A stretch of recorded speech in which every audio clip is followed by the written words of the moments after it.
Anivu, magaluto nga riho tayo ngayon mga kaidu ng mga pato ba? Dala papato dito sa Tugegaro ba? Para nga pala to sa birthday ni KD Patoting Aturyado ba? At may sick enjoy din tayo para sa mga bata pa. Para naman talagang enjoy nila ang birthday ba? Hi guys! Ako si Dudut. Talakag ako pero talakag talaga ako. For today's video nga mga kaidu, ang mini vlog nga natin ay magparty tayo ng pato. O next ka na, uminom ka pa to Red Doors talaga. Tantagan ka namin. Anivu! Ay mali pala. Yung palang furaw. Nabayari ka pa. Isama na kaya natin itong manu para manukaw. Ani nga na. Tapos yan na nga. Ginalo na. Hanggang sa muli.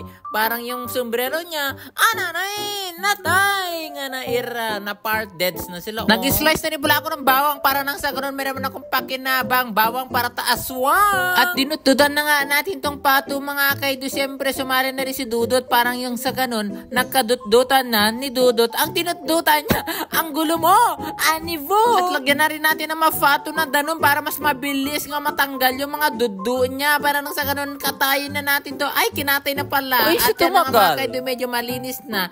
Ilagay na natin to sa shilane. Tatagalin natin mga dudu niya na nabatang.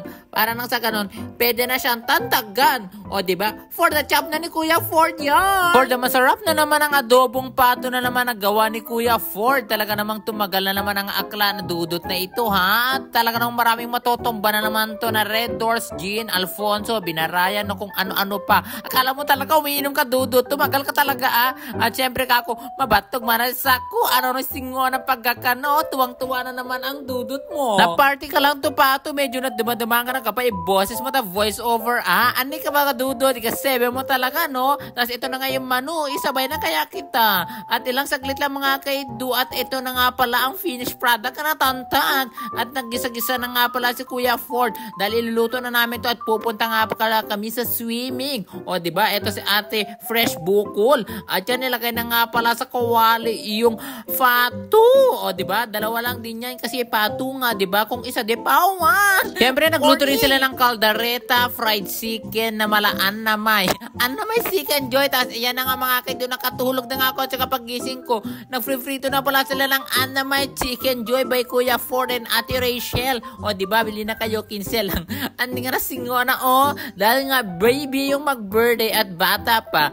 For the chicken joy tayo para kainin ng mga bata. At syempre tinulungan ko na rin sila maski na fafatu. O diba, parang engkanto. Tapos yung mukha ko mukhang Anivu. Ito na pala yung pato na talaga namang nabisibisinan na nga ako mga kaido. Talagang paborito ko tong luto ni Kuya Ford. At on the way na nga pala kami sa swimming dito sa may Maynards Resort. Baka naman. O diba? At syempre, konting video-video lang. Ito nga pala mga first bus na pumunta at sumunod na lang yung ibang kapamilya, kapuso, kakuya Will. Bigyan ng jacket yan. Ito nga pala ang simpleng handa ni KD Patoti. Narag na takalin na huis. O diba? Meron siyang chicken joy na alaan naman. Tapos may cake po siya ng Mrs. G. Kaano-ano ba yan ni Flo G? O diba? Sila nila Sarah G.